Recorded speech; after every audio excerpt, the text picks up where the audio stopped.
Bismillahirrahmanirrahim. Assalamualaikum warahmatullahi wabarakatuh. Selamat siang, selamat sore, selamat malam, selamat pagi teman-teman semuanya yang mungkin menonton video di kesempatan video kali ini. Oke, di kesempatan video kali ini kita mau sharing, berbagi tentang dunia terapi. Lebih lanjut lagi tentang terapi Al-Fasdu atau kalau di medis namanya flebotomi. Dan di kesempatan hari ini saya berjumpa dengan salah satu terapis profesional di Solo, yaitu namanya Ustadz Gunawan. Mari kita sapa beliau agar supaya kita dapat mengetahui secara lengkap apa itu terapi Fasdu, kegunaannya, terus nanti apakah ada orang-orang yang tidak diperbolehkan untuk di Fasdu, terus tadi kegunaannya sudah, terus kontraindikasinya sudah, terus kemudian yang lainnya orang-orang yang membutuhkan Fasdu itu nanti seperti apa, maka kita tanyakan langsung kepada beliaunya. Assalamualaikum Ustadz Gunawan.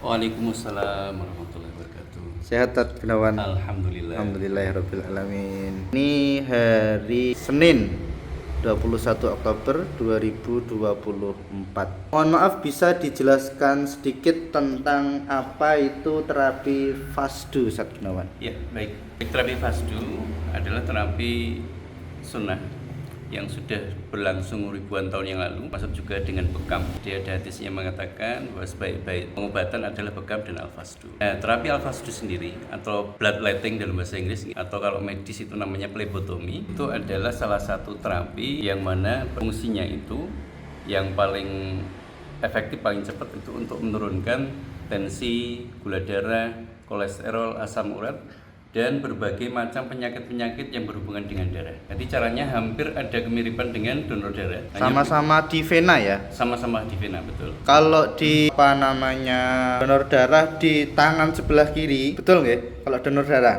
Ya, tangan kiri bisa, kanan. Kanan bisa. Kalau di Fasdu di mana titik-titiknya? Fasdu itu titiknya sangat banyak. Sangat banyak nggak? Mulai dari kepala, kaki, lengan, tangan, bahkan leher pun bisa, atau di kepala langsung bisa, wajah bisa. Jadi titiknya adalah titik yang paling dekat dengan penyakit. Yang paling dekat dengan penyakit. Salah satunya itu. Jadi kalau misalnya ada kaki bengkak, maka paling dekat dengan bengkaknya itu paling cepat untuk mengempeskan bengkaknya itu.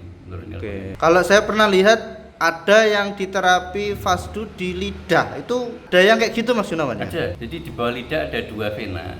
Jadi ini kalau kita tarik di dua vena ini. Oh, yang warnanya hitam itu ya? Iya, betul. Itu dicuplis 2 kali terus sangat bagus untuk kesehatan, untuk jantung kita dan banyak organ-organ dalam yang bisa tersembuhkan dengan itu. Tapi ada opsi yang lain selain di lidah, ada ya? Ada. Maksudnya bisa dikasih opsi yang lain. Kadang ada orang yang takut diambil di lidah kan? Iya, betul. Itu bisa diambil di titik yang lainnya, bisa ya? Bisa. Bisa di vena kanan atau kiri. Ini ada paru-paru, ada jantung. Seperti itu. Oke. Jadi Fasdu ini sudah ada sejak zaman dulu. Dahulu kala. Ya. Ini termasuk pengobatan Arab klasik apa Cina klasik apa gimana nih? Arab klasik ini sudah termasuk dari zaman dulu. Arab klasik ya? Iya, betul. Mungkin sejajar dengan bekam. Iya, betul. Lebih dahulu mana Tat Gunawan? Bekam sama Fasdu itu? Nah, setahu saya belum mendapatkan Informasi. referensi lebih dahulu yang mana antara dengan bekam dengan Fasdu. Nah, pernah saya dapat dari guru-guru saya itu, hadisnya itu mengatakan pengobatan baik itu adalah dari bekam dan Fasdu. Jadi tidak tahu dulu. Kalau dari redaksinya itu bekam dulu. Bekam dulu ya. Hanya saja memang kalau zaman dulu tidak seperti zaman sekarang. Jadi termasuk alat-alatnya, termasuk kesterilan segala macam berbeda. Oke. Jadi Kalau dulu kalau nggak salah cuma dipatik gitu ya? Iya, dipantek. Jadi kayak semacam ada kayu ini, ada pakunya gitu. Kemudian dicari penanya mana, maka dipantik disentil. Sentil gitu ya. Langsung ke dalam cawan. Yang pada intinya fungsinya untuk penyakit-penyakit yang kaitannya dengan darah. Iya, intinya membuang penyakit. Ya, Jadi sebenarnya penyakit itu tidak harus selalunya kita lawan, cukup dibuang saja. Nah, itu tubuh akan ringan, akan mudah untuk sembuh insyaallah. Oke. Untuk panjenengan sendiri sudah praktek sejak tahun berapa Ustadz Gunawan untuk Fasdunya? Ya baru sekitar 6 tahunan ya. 6 tahunan. 7 tahun ya, 6-7 tahun. Iya, sudah cukup lama ya. Ya, Masya alhamdulillah. Allah. Ada kasus ekstrim yang mungkin setelah di fasdu langsung sembuh atau semaput gitu, ada nggak? Ya, yang paling menyenangkan itu ketika salah satu pasien atau klien kita itu beliau sakit stroke, lumpuh separuh. Stroke, lumpuh separuh. Ya, lumpuh separuh sebelah kiri, separuh. Kemudian kita fasdu saja, hanya fasdu. Itu ternyata itu sepekan sekali waktu itu. Itu 1-2 kali fasdu, itu langsung bisa digerakkan tangan kakinya, enteng sekali gitu. Nah, dan terus-menerus akhirnya sudah bisa jalan. Masya Allah. Itu orang mana Ustadz Gunawan? Orang Klaten. Orang Klaten ya. Di daerah Karangdowo. Dan tentunya banyak ya. Banyak sebenarnya, banyak kasus yang Darah tinggi berdi fasdu langsung bisa. ada yang tensinya 215. Itu orang muter. Orang muter. Nah, itu 4 kali fasdu ya. Fasdu pertama itu hari Ahad itu turun menjadi 195.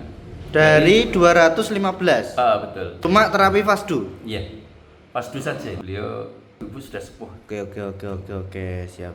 Artinya kalau umur kita sudah 30 ke atas. Untuk atau 50. kolesterol itu katanya, kalau saya lihat di postingan teman-teman itu ada yang darahnya kayak santan, itu betul enggak itu? Oh iya, betul sekali. Jadi ya sebenarnya bukan ranah kita untuk mengatakan warna hasil dari fasdu ini mengarah ke kolesterol, asam urat atau gula.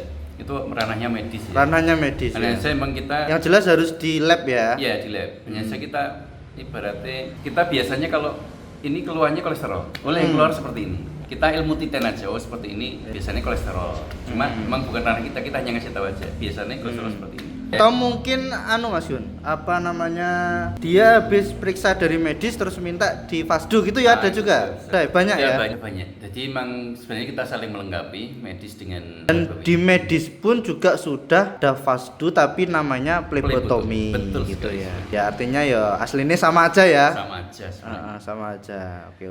Hanya saja mungkin malah lebih populer di dunia terapi. Di dunia terapi, Iya. di dunia medis nggak begitu populer ya, kurang Nah, begitu dipopulerkan. Kalau Ya, dipopulerkan ya insya Allah juga sangat. ya mungkin dengan adanya video ini juga bisa membantu mempopulerkan terapi fasdu yang tentunya sangat bermanfaat. Sangat bermanfaat sekali. Oke. Terus kontraindikasi orang yang nggak boleh di fasdu, Ustadz Gunawan. Iya, oke. Jadi ada beberapa kriteria orang-orang itu tidak boleh di fasdu. Oke. Salah satunya orang yang kondisinya darah rendah. Darah rendah nggak boleh di fasdu. Itu kalau nekat di fasdu keluar sebentar udah pusing, Pusing. mual, pingsan nanti. Oh. Kemudian orang yang dalam kondisi yang lemah. Lemah nadinya ya. Iya, lemah nadi. Kemudian belum makan. Lemah psikisnya juga bisa Lemah, nggak. ketakutan, sindrom dingin, tidak boleh di fasdu. Iya. Artinya ya memang kondisinya betul-betul Harus fit. ya. Fit. Nah, Terus nggak boleh takut juga nggak? tidak boleh takut. Takut jarum itu menghambat. Jadi darah itu seperti membeku nanti. Jadi vena itu mengeras, darah membeku. Oke. Jadi ketika masuk akan sakit. Jarum masuk. Orang yang takut itu ketika jarum masuk dia akan melawan ini venanya. Jadi sakit itu nanti dia. Oke. Yang paling jauh praktek fasdu di mana, Ustadz Gunawan? Daerah Solo apa daerah mana gitu? Kayaknya dulu pernah Ngawi, pernah Pacitan, Salatiga, Semarang. Jauh-jauh ya. Iya. Oke. Dan insya Allah kita bersedia untuk dipanggil ke daerah teman-teman semuanya ya, Insya yang Allah. memerlukan, Siap yang membantu membutuhkan Panjenengan tentunya. semua, insya Allah. Kita prinsipnya agar supaya semuanya sehat walafiat, Insya bisa maksimal di dalam beribadah kepada kepada Allah. Insya Allah. Nanti untuk penjelasannya teman-teman, untuk terapi fasdu akan kita bikin video part yang kedua. Mudah-mudahan nanti bisa teman-teman simak di video berikutnya. Mungkin kalau teman-teman ingin bertanya, nanti bisa langsung ditulis di kolom komentar, sehingga nanti komentar-komentar teman-teman semuanya yang mungkin terpilih untuk kami jawab, nanti insya Allah akan kami jawab lewat video atau VT seperti itu. Mudah-mudahan bisa berjumpa di lain kesempatan. Barakallahu fikum. Assalamualaikum warahmatullahi wabarakatuh.